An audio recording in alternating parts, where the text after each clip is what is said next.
Hey everyone, I'm coming to the end of this homeless excursion here. And one thing I did promise is I would give a tutorial on how to live homeless in Massachusetts and how to survive off the different social service offerings, charitable organizations, uh, gain access to healthcare, food, supplies. So I'm gonna do a series of videos and I'm gonna string them together. And you really have like two different types of environments in Massachusetts where you could survive. I would say under $1,000 a year. If you're resourceful and you're smart, it's very doable. It's not going to be comfortable.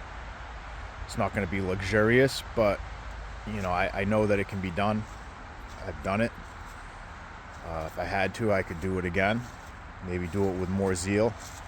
I can tell you that it hasn't been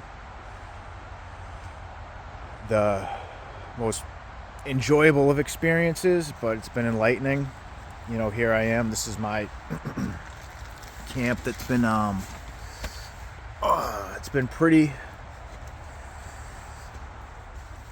accommodating since the winter time when I was doing homeless outreach work for a company, helping build a program for their nonprofit to serve homeless people. It was a granted program. So I've just been kind of staying out here, haven't really been bothered too much. So I guess we'll get into it. And I guess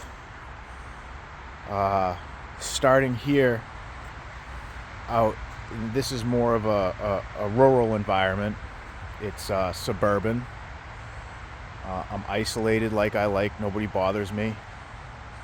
I found that to be of my most safe and comfortable type of place. I guess I don't know what it is. I spent a lot of time around people, but after a while I just didn't want to be around people.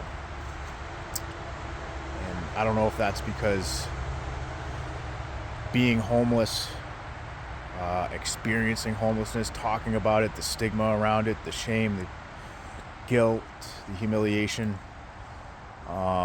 makes me uncomfortable. A lot of people will bring it up. People have thrown it in I just don't like it. But here I am, and I guess I'll kind of talk about different things that you'll need and levels of importance. Like number one, that I suggest that every person need is a phone. That's my phone. I have two of these. I have two phones for this project because there was a lot of picture taking, documenting, videoing. And within the phone, obviously, you need all your applications, your apps, and the one that I suggest most for understanding your environment is Maps. Maps is very important because you can look on maps and see what an area consists of, what it looks like, how to get from point A to point B. I've traveled a lot, so I've had to have hiking packs and things like that to carry my gear, especially if I'm sleeping outside and I don't know what area. But I'd always use maps to find my resources, and things of that nature. I have a program called Active and Fit, which bundles gym memberships. It's like $28 a month when I signed up. So I can go to any gym, and I've used gyms to shower and things like that. If you're homeless, I suggest Planet Fitness or some of these other franchise gyms. It's like $10 a month. But I'll go through all that. I guess some other items, phones is number one. You need to have a phone. You got to be able to communicate. You got to be able to look up maps, look at your news, have all your applications. That's super important. Next, being homeless, what you want is you want to have all your IDs. You know, if you have any money, if you have, you know, a bank account, you want all that stuff. One thing I found with a lot of homeless people is they lose all their identification and they're in a hard spot. Then you have to go back to the registry and you have to go to the Social Security office. And you have to go to all these different places to get, you know, you might have to reach out to the town you were born in to get your birth certificate. It's a long process. It gums up the works in the social service system. It's hard to do anything in this state if you don't have identification. So you need to have identification and whatever other things that you would carry in a wallet. Next level of importance. Now I'm going to put this high up there, especially if you're living in like a city or a suburban area, wherever it may be. I suggest that you carry defensive devices. I'll carry a few. These are two that I keep on me at all times. This is it's a little fuzzy here. This is pepper spray.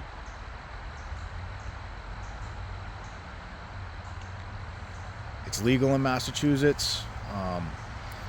People have like striking devices like batons or coup baton or whatever.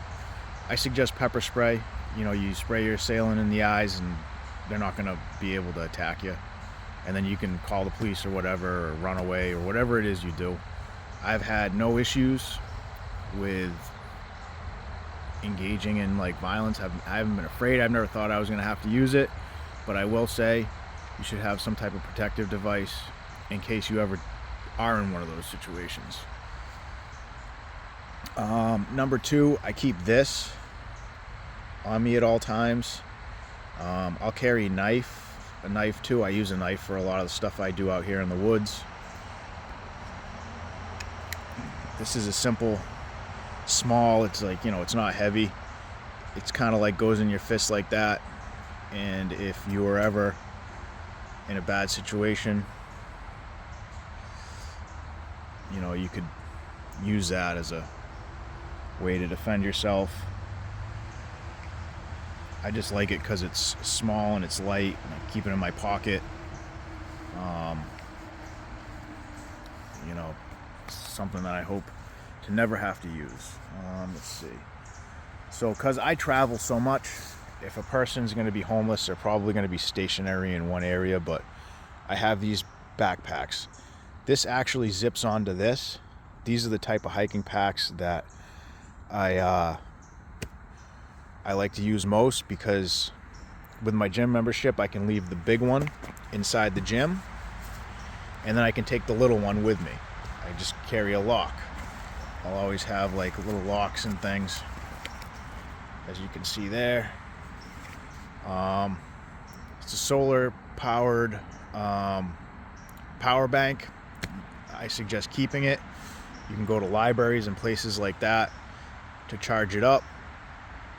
And you know, when you're sleeping at night, you always have charge for your phones, so you always have the access to the phones and stuff. And inside these packs, I think I've done some videos on this, but clothes, necessities, blankets, sleeping bag if you have it. You know, like there's a blanket in there. I'm pretty stationary right now. Here's all your toiletries, stuff like that, brush your teeth, things of that nature.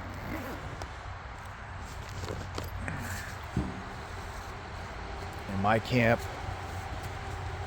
buying fresh spring water, you can get it for cheap at the supermarkets. You can get it with your food stamps. Clothes. What I really, and when I'm traveling, I'll fold this up. It gets pretty small, is an air mattress. I paid $50 for this one off Amazon. And I'll show people, if you don't have an address, there's certain social service providers that will let you use their address to get packages and letters and things like that. Or you could use it for anything, like getting back on your feet. But yeah, I sleep on an air mattress right now. Blankets that I bought at like Savers or Salvation Army or wherever. You know, if you do have money or you come across money, like I think the state will provide like $400 a month if you're chronically homeless. you spend it wisely, you know. But yes, you always need the air mattress. So, like, these are just kind of like some bare necessities that you would need. I suggest having a bicycle. In, you know, following videos, I will be on the bike. I don't know, you can buy them used, Facebook Marketplace or whatever, for cheap. Or you can get one donated. I'll go through all that as I go through like different providers at different places. Let me think here. Yeah, like churches, social service providers, you know, various charities. You can let them know what your situation is, and they will help you get things. They will fundraise usually. I always suggest staying in the shelter system, because in the shelter system you have more access to resources. You have a shower readily available. They'll feed you regularly. You know, it's closer to civilized living, but there's a lot of people too. I stayed in a shelter once over the last year. I stayed outside most of the time. Other times it was with, you know, my girlfriend, or, you know, that's pretty much it. I think I stayed with friends a couple times, a few times, not often. So these are a few things to kind of like get started. When I put these two videos together, there will be the suburban living, which is an area that will have like forested areas where you'll be able to set up a camp like this outside. And then like city living in Boston. I'm going to use Lawrence and Boston as my examples. In Boston, you can't really set up a camp because everything's urbanized. You know, every little bit of space is taken up by some type of building or business or function. There's people everywhere. So you have to kind of set up a place to sleep every single night. And then, you know, wake up early. In the case of where I sleep in the city. And another tough thing in the city is finding shelter. You know, you could set up a tent in the park or whatever, but you know, at night security might come around and force you to take it down or whatever. You know, it's just, you know, you're always under scrutiny out in the city. I sleep under a roof on like the outside of a church. It's like a patio front entrance to a church, and there's a roof covering me. So, and as it gets colder here, I know it's uncomfortable, but if you have enough clothes, you have enough layers, you have enough gear, you have enough blankets and things of this nature, you can survive throughout the whole winter. I learned that this year. And if you are insulated, your body will stay warm. There's like a hawk over there. Your body will stay warm. One thing I recommend is if you're sleeping outside in the winter, cover your whole body, your head and everything, and breathe into the blankets or sleeping bags or whatever you're wrapped up in. Because I remember during the winter when it was getting cold, my face would come outside from the blankets, and the cold just robbed me of all my heat. And when you're breathing, you're losing heat because your breath is pushing out a lot of heat. So, you know, I was always completely wrapped up and sleeping that way, breathing into the blankets. Obviously, be careful. Make sure there's enough oxygen. I don't like liabilities here and people getting smothered, but yeah. So like, there's little things that I learned, little tricks that, you know, I learned from others, trial and error. I just want to say, like, a disclaimer, like, I really don't want to live homeless for the rest of my life. I'm getting back to work here on the 30th. Trying to get a place and, you know, just trying to get my life back on track. You know, this was a choice. I did this as a research type study so that I could show people what homelessness looks like from many different angles and also experience it myself.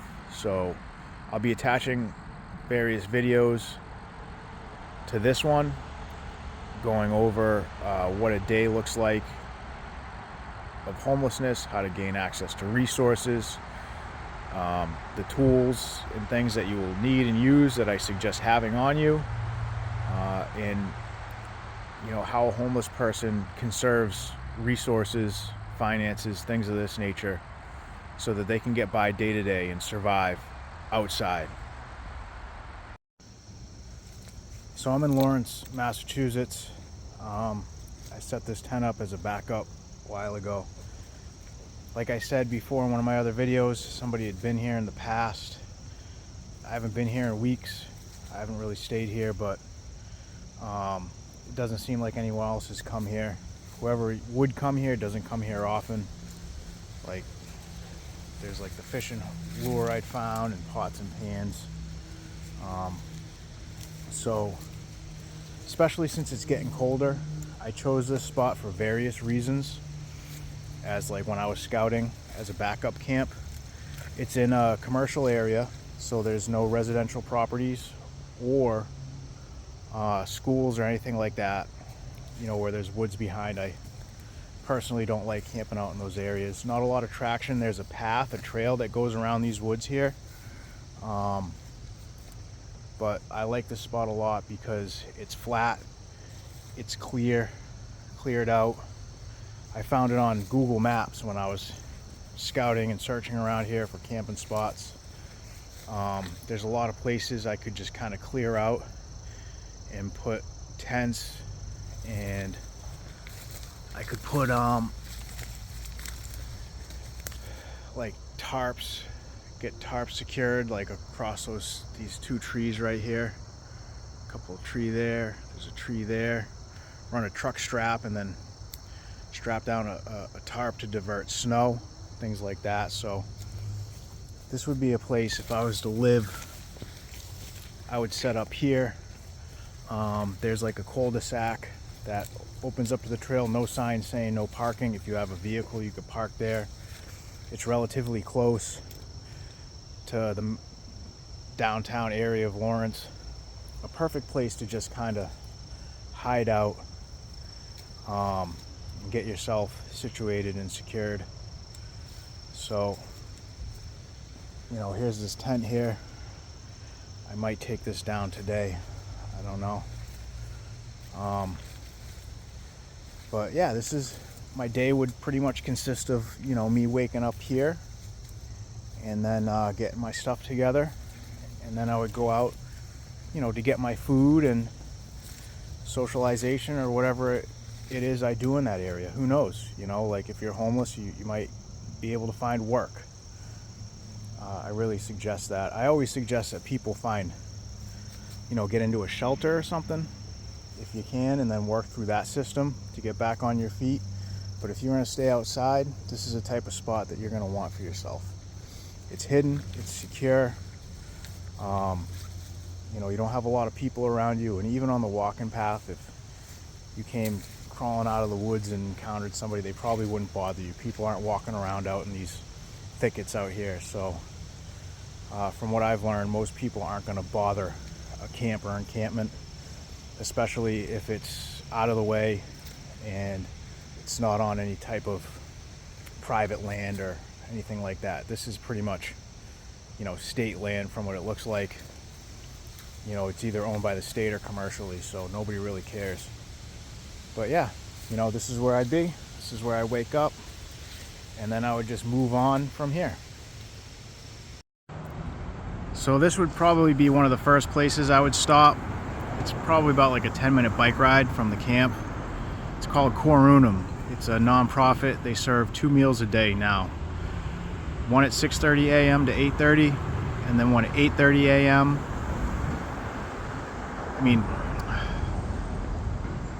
6:30 p.m. to 8:30 p.m. They're very consistent, and the volunteers serve the meal. Anybody can come here. A lot of the homeless population comes here to eat every morning. So like that's just a ready-made meal. And they oftentimes have donations when you're leaving. They can give you food for the road. So you're not going to go hungry out here in these streets. Plus you get the food stamps. Food stamps you can apply for on the phone. The address thing I will address in a little while.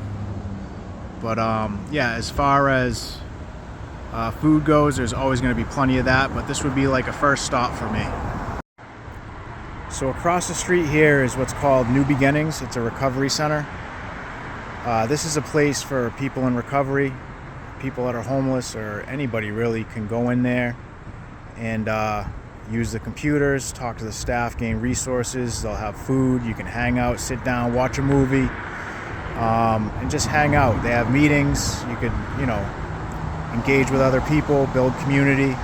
This would probably be the next place I'd go and just hang out, charge my phones. Great resource. A lot of the cities and towns in Massachusetts have them now. You can look it up on Google. You can find them. Probably like another 10-minute bike ride from Corunum, where I would eat my breakfast. So these are great resources. Across the street from me here is Lazarus House Ministries. It's a non-profit. It's a religious organization, but they serve lunch every day. I would probably, one of the places I would come for lunch, maybe like a 10-minute bike ride from the recovery center, New Beginnings. And they have clothes, they sometimes have tents. They can provide you with other services as well. They do have shelter for families and women, I believe, but not for men anymore. But yeah, they have a good lunch here, and you could come and eat, and then they probably give you some food to take with you. So I'm heading over right now to the shelter in Lawrence, where I worked as the homeless outreach coordinator over the winter while I was homeless. I'm not gonna have the camera go in there because of privacy reasons. People's confidentiality is sacred, but it's on Winter Street. And I'm just gonna pull right in, and when I get over here, I'm gonna visit my friends, my old co-workers, and here it is. So this is the Greater Lawrence Family Health Center. It's a healthcare place. They can get you on Mass Health. They can help you with food stamps. They can help you with various things. They're also a harm reduction center, and they have different clinicians on staff. They can help you with medical needs, as well as safe drug use type services like clean needles, safe sex. This is a disease control model. Lube, you can get your lube here. They can help get people into treatment. So this would be like a kind of place that you would go if you were to get services for, clinical reasons, healthcare reasons, or for addiction reasons. So I'm back here in my tent after a day in Lawrence, going around to the different various places that I'd probably go during the day if I was staying homeless out there. I used to work out there, that's why I know the area so well. With the homeless people, I helped develop a homeless outreach program out there to help all the people in the street. And I gave them a large resource list. All this will be included in my book and my writing. I wanted to do like a video of places I would go to eat, socialize, hang out, like the recovery center. There's various other resources. I could have drove around different places all day depending on a person's circumstances. If someone doesn't have a social security card, you go to the social security office. You can apply for cash benefits. Like I said, the phone's so important. You can sign up for food stamps right over the phone. They'll connect you immediately. I went and visited the shelter I used to work at and saw my friends over there. Spent time with my old boss. I actually spent, it was good hanging out there and seeing friendly faces.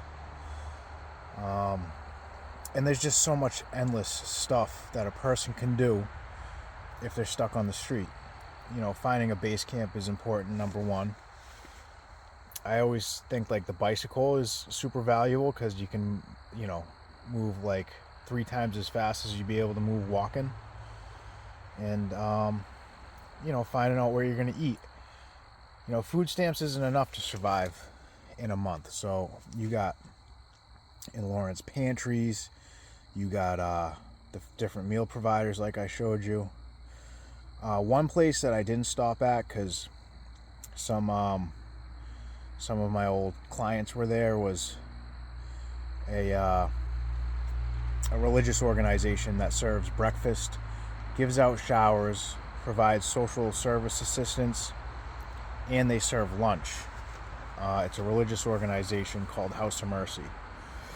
They're really great over there. They provide a lot of resources and services for people. They do expect people to stay for the sermon. They do like a religious sermon before lunch. But they're really good to the people. They give out a lot of help too. So I could take you around to so many different things. I think the important part is just asking questions and talking to people. Just ask. Talk to other people that are homeless. Talk to churches. Talk to social service providers. In a town like Lawrence, where I can have like a little rustic camp, I could set it up. I could build it out, get tents. I could buy tents cheaply on my own.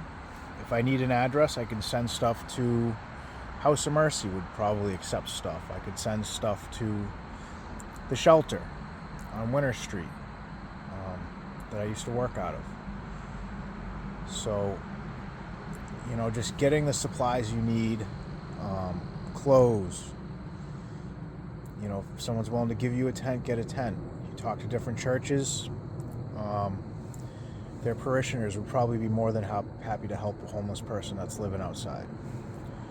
So, yeah, it's just, I guess once you're set up, like I'm set up now, it's just a day-to-day process. Like where am I going to get my meal? Where will I hang out? Who will I talk to? Where can I get help? It's always my suggestion, depending on what a person's needs are, to try to find meaningful activity. And I think work is one of the best things you can do. So something I'm getting back to myself. I worked 5 months out of this year. And I'm going to get back into doing the same work that I do. But I think it's important that people understand that life outside is not unmanageable if you have the right equipment, if you have the right resources, and you know where to go to get what you need. So Lawrence is more of a suburban place. I guess the next place that I'll go is the city, and I'll just kind of outline what a day would look like in the city, and we'll just go from there.